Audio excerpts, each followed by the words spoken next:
Hey there everyone, I'm Patrick Ferguson from Skull Splitter Dice, and my D&D room is currently under some massive changes right now, which is code for I'm moving a lot of stuff in my house and I need to put it somewhere for the time being. So the next couple of my videos will probably be done here in my editing booth, and I hope that's okay. Hexasorcadin might sound like some magical nonsense, and to be fair, most things in D&D kind of sound that way.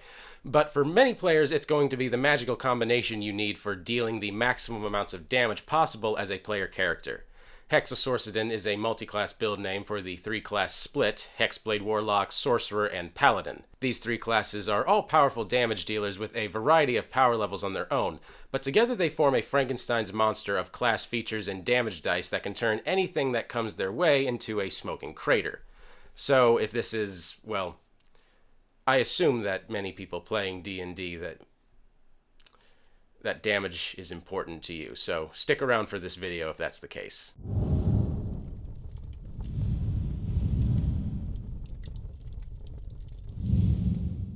Well, fundamentally, this is the already known and feared Sorcerer build that can deal damage competitive with the very best D&D 5e builds, which you can also find a video on for here, by the way. And it has a single level dip into Hexblade Warlock. So why exactly is this beneficial? For three big reasons. First, it gives us access to everybody's favorite cantrip, Eldritch Blast, which is always nice to fall back on when the spell slots run dry. And with the new expanded Warlock spell list, it also gives us access to the attack cantrips like Booming Blade and Green Fireblade, which conveniently still work with Smite. Most importantly, the Hexblade lets us use our charisma for our attack rolls. This dramatically cuts down on the number of ability scores we have to worry about, and instead of being a mad class, we can essentially narrow ourselves into a sad class that primarily cares about charisma. Beyond the arguments that I've just listed, the reasons to play a Hexasorcadin are essentially the same as a Sorcadin, which is damage, damage, more damage, damage, damage, damage, and more damage, all served up fast and reliably at the end of a magic sword. So what are the downsides here? Even a two-class combination loses out on a lot of later game features and suffers from some slowdown, and we're going to be having three classes here, so all of those problems are compounded.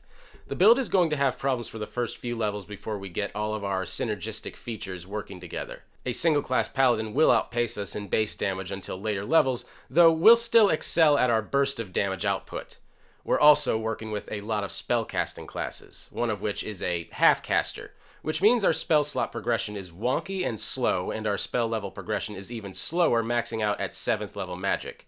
You'll never pick up a 9th level spell slot, and depending on how you spread your levels, you may only ever reach a 7th level spell slot. With that being said, there's plenty to work with at 7th level magic, and it won't matter all that much since we'll be pouring most of our spell slots into Smite anyway. There are also plenty of campaigns that don't have any plans to go into levels past level 8. So if you don't see that happening for your group, I probably wouldn't recommend doing this. Finally, Hexasorcadins are powerful characters, but they're one of the most power build characters in the game, and this level of optimizing can easily be seen as power gaming rather than role-playing. It can be hard to justify a character arc in the actual game for your cool character who just happens to be a holy knight with a magical bloodline who has also made a pact with an eldritch being for power. Forum rules might ban it, and your DM may not allow it either, but maybe you just have a convincing argument that will change their mind. So when does a Hexasorcadin kick in? The Hexasorcadin functions in basically the same way as the Sorcadin, but with a single extra level dip into the Hexblade Warlock.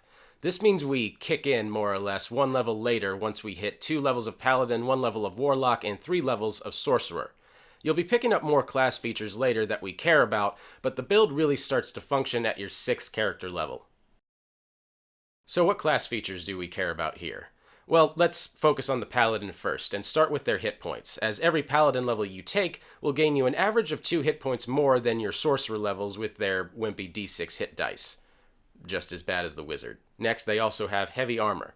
The Sorcerer is flimsy, and the Warlock isn't really much better, and assuming you take your first level as a Paladin, you'll have access to heavy armor and shield proficiency right from the start. And then next we have Divine Smite gained at 2nd level, and this is the big ticket item for picking a Paladin. Divine Smite lets you sacrifice your spell slots for pure consistent damage when you hit things with melee attacks, and it doesn't matter what class those spell slots came from. This means you can use those plentiful Sorcerer spell slots as raw Smite damage goodness. Each first level spell slot turns into 2d8 damage with an extra 1d8 damage for each spell slot level above first, up to a maximum of 5d8 smite damage, or 6d8 smite damage if the target is undead or a fiend. It's also radiant damage, and if you look through the analysis of damage types, radiant is an uncommonly resisted damage type. And then with fighting style, also gained at second level, your fighting style goes a long way towards buffing up your martial ability. Keep in mind that you'll need to keep a hand free for most spells until you take Warcaster, so while all the Paladin fighting styles have their merits, I usually go for dueling or defense for a one-handed weapon and shield build. And then with extra attack gained at 5th level, this is one of the more compelling reasons to keep going forward with Paladin levels, as you won't get it from a Sorcerer. And then at 6th level, you gain Aura of Protection, and this one is a lot more optimal, but worth considering as it's one of the strongest defense features in the game. You and any of your allies standing near you get a bonus to all saving throws equal to your Charisma bonus. And then with Sacred Oath, you gain your first Sacred Oath feature at 3rd level, and the Oath's Aura ability doesn't kick in until 7th. Depending on what build you go for, these archetype features may or may not be a waste of time and levels, but we'll dig into that more in just a second. And now for the Sorcerer features that we care about, starting with spellcasting. Sorcerers are full-step spellcasters, and they use Charisma as their spellcasting ability. You'll also be getting access to both the Sorcerer spell list and the Paladin spell list, which have some pretty great applications. And since a Sorcerer has full spellcasting progression, you'll also get access to much higher level spell slots much faster, ready to Divine Smite your enemies into oblivion. And then at 3rd level, you gain meta magic options, including Quicken Spell, which will allow you to really go off with Nova damage. Quicken Spell allows you to spend 2 sorcery points to cast a spell as a bonus action rather than an action. Normally this isn't as good as it looks, since there's still the limitations on casting multiple spells in a turn. However, as a Sorcerer, you can now use your action to make your melee attack and smite with it, and then quicken out a powerful damage spell in the same turn. Also gained at 3rd level is Twin Spell, and you'll be able to take Twin Spell as a meta magic option. This can literally double your effectiveness with things like touch attacks, so as long as you have separate targets to go after for a low cost in sorcery points. And then with Sorceress Origins, unlike the Paladin Oath, Sorcerers get their archetype features starting at 1st level, and some of them are fantastic for a melee character. We'll go into these in more detail in just a moment, but you'll be getting some good stuff from this archetype choice. And now let's go over the Warlock features that we care about, starting with Hexblade. Warlocks get to pick their archetype at 1st level, and we really want the 2 features from the Hexblade archetype that they pick up at 1st level, Hexblade's Curse and Hex Warrior. Dip Hexblade only 1 level to pick up both of them. With Hexblade's Curse, as a bonus action, you can curse a creature and get a ton of bonuses against them, including an increased critical threat range, extra damage, and free healing when you bring the target down. These aren't integral to our build, but they're also welcome additions. And then with Hex Warrior, this grants us a lot of weapon and armor proficiencies we'll already have as a Paladin, but the key here is it allows us to use Charisma for the attack and damage rolls of our combat weapons, meaning we can have a damaging weapon with just Charisma. With this, we can essentially ignore strength and dexterity to focus on charisma instead. Much like I did in high school. And then with Pact Magic spell slots, Pact Magic gives us special spell slots that will recharge on a short rest and importantly, can be fed into our smites. You'll already be getting a lot of spell slots from the Sorcerer levels, but having these free slots to smite away with is rather helpful. If you go with the single level dip, this is only a single 1st level slot. But you get 2 1st level slots for a 2 level dip, or 2 2nd level slots refresh if you go all the way to 3rd level Warlock. And then we have Hexblade spells. You know it, you love it, it's Eldritch Blast.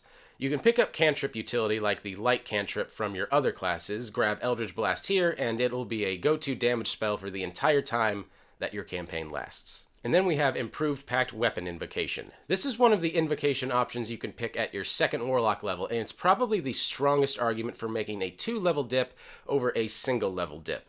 It lets us use bows as our pact weapon, which we aren't interested in at all, but it also turns our weapon into a magical melee weapon with a +1, which is a bit more interesting, but most interestingly, it lets us cast Warlock spells using our sword as an arcane focus. This essentially frees up one of our hands to use a shield while still letting us belt out Eldritch Blast that we need to hit with range. Speaking of Eldritch Blast, we have Agonizing Blast. If you do end up with 2 or more levels in Warlock, you may as well pick up Agonizing Blast as your other invocation. This adds your Charisma modifier to the damage of your Eldritch Blast, and in situations where you're using blasts, it's an excellent damage add for our almost exclusively Charisma-based multiclass. Now let's discuss the Hexasorcadin ability scores. This is the big advantage that the Hexasorcadin has over the regular Sorcadin. Thanks to the Hex Warrior, we do all of our attacks and spells using Charisma, which means we want to level up Charisma as fast as we can. Ideally, we want our Charisma score to be up to 20 as quickly as possible, with secondary concerns for Constitution and Strength. We want a decent Constitution to keep our hit points up nice and healthy, and we want a minimum of a 13 Strength so we can put on at least some chainmail. 15 Strength would let us get a bit tankier with Splint or Plate Armor, but it's not necessary and you should prioritize a high Charisma above anything else. We're also going to use one of our hand slots for a shield, with a one-handed weapon in the other hand. Out of the combat options we have at our disposal, the longsword or any other 1d8 damaging weapon will work, and since we're using Charisma, we can even use a finesse weapon like a rapier. Now moving on to Hexasorcadin feats, while you could technically do any of the normal martial-style feats with reasonable results, in my mind there's only one essential feat you need to make your Hexasorcadin into a powerful character, and that's Warcaster. It's already the normal Blade Warlock feat of choice, and with access to the Blade Warlock in our build, it just kind of makes sense. To expand upon that, Warcaster has several features, each of which culminates to make martial/spellcasting function properly. Altogether, you get the following features here, and yeah, that's pretty great. Now mind you, all of this is vital to a martial spellcasting character playstyle. You get much more capable of holding onto your spells while in the middle of combat by passing those concentration saves. You get to wield a full sword/board combo or two-handed weapon without worrying about spell components. And finally, that spell attack of opportunity can be absolutely brutal damage. It's hard to predict sometimes if your group will be a mostly melee party or if you can get away with spending time on the back line to cast spells. Taking Warcaster lets you do everything from the front line and is definitely more party-friendly, regardless of your party structure. Now let's get into Hexasorcadin spells. We're combining 3 spellcasting classes here, so we've got a lot of options, but not a high spell level. The spells you'll want to focus on, though, are those that can enhance or take advantage of melee combat. Firstly, we have the melee cantrips, particularly Booming Blade and Green Fire Blade. Unlike a normal cantrip, these cantrips trigger off a melee weapon attack as part of casting the spell, which means their damage can be stacked atop your regular weapon damage and your Divine Smite damage. You can pick these cantrips with either your Warlock cantrip options or your Sorcerer cantrip options. Green Flame Blade is probably the best of the two, as Booming Blade depends on an enemy movement, while Green Flame Blade will trigger no matter what, so long as there's a secondary target. These are especially useful if you don't work up to, or not to yet, an extra attack. Next, we have the min-max favorite of Shadowblade. Shadowblade conjures a shadowy magic sword you can wield just like a normal magic weapon, except this one deals a base of 2d8 psychic damage. There has been some contention about the combination, but you should still be able to use a Shadowblade casting a Green Flame Blade, and use your Divine Smite all in the same attack. We're also not likely to be getting higher than 7th level spells, and for most of a campaign, your highest will only be a 5th level spell slot for your Sorcerer levels. For your 5th level slot, I recommend Cone of Cold for swarms of enemies and Summon Draconic Spirit for a flying mount with elemental damages. Beyond how good the combo stuff is, you should just take advantage of the better combat spells available to sorcerers such as Shield and Mirror Image, and the healing and smiting spells granted from your Paladin levels. Now let's talk about Paladin Archetypes for a second. Sacred Oath kicks in at 3rd level, providing access to select spells and a pair of Channel Divinity options. Then at 7th level, they usually provide an aura-based feature. Then Sacred Oaths don't provide anything until 15th and 20th level, which should almost guarantee you won't be seeing them for your Sorcerer. This means, as a good rule of thumb, that those features at 3rd and 7th levels should be the only ones you really take into consideration. There are other Sacred Oaths, of course, but let's just go through the ones that are best suited for the Hexasorcadin character builds. Starting with Oath of Conquest. Oath of Conquest gets abused a lot in the polearm builds, and as a Hexasorcadin, the most tempting part of this oath is still the aura you gain at 7th level.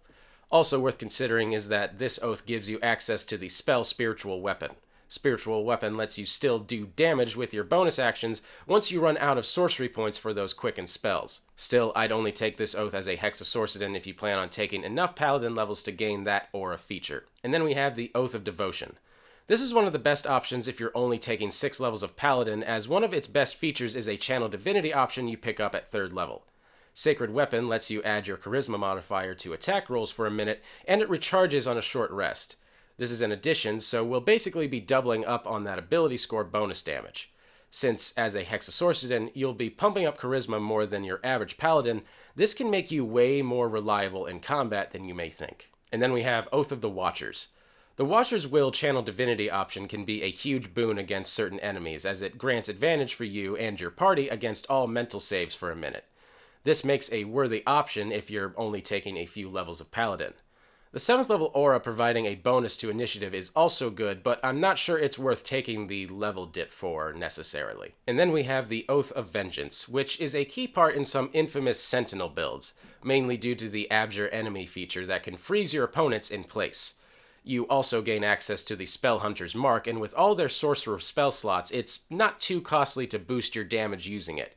The aura isn't worth it though, so I wouldn't push it past 6th level on this archetype. And then there's Oathbreaker, the evilest of the evil paladin oaths and quite possibly the most damaging.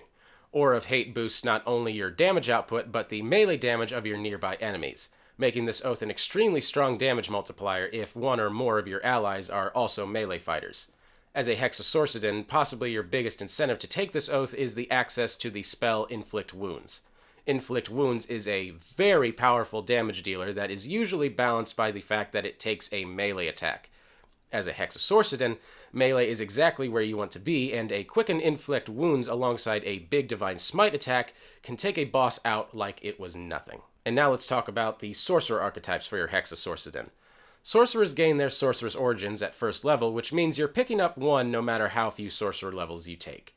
As you'll be dipping at least partially into other levels, you won't see the late features for quite a lot of your adventures, so we'll focus on the 1st level core features and those gained at 6th level. Sadly, most of the Sorcerer subclasses really don't add much to a melee-focused strategy, but a few really do shine. Starting with Divine Soul. This may seem like a boring healer option at first, as it mostly enhances your healing capabilities, and while that's true, and also a pretty good benefit for your character either way, you can also sneakily use it to gain access to powerhouse spells like Inflict Wounds. You'll already have access to Cure Wounds through your Paladin levels, and gaining Inflict here gives you the dreaded 1-2 punch of a Divine Smite attack, followed up by a Quicken Inflict Wound as a bonus action. And then we have Shadow Magic. This is a contender exclusively due to the Strength of the Grave feature you gain at 1st level. It essentially gives you an Undead Fortitude save to pop back up when you would have died once per long rest. This can be more powerful for your armored Hexasorcadin than it is the squishy Sorcerer, and can keep you in the melee just long enough to really matter. And then we have Storm Sorcery, which is definitely the option I recommend for Hexasorcadins the most.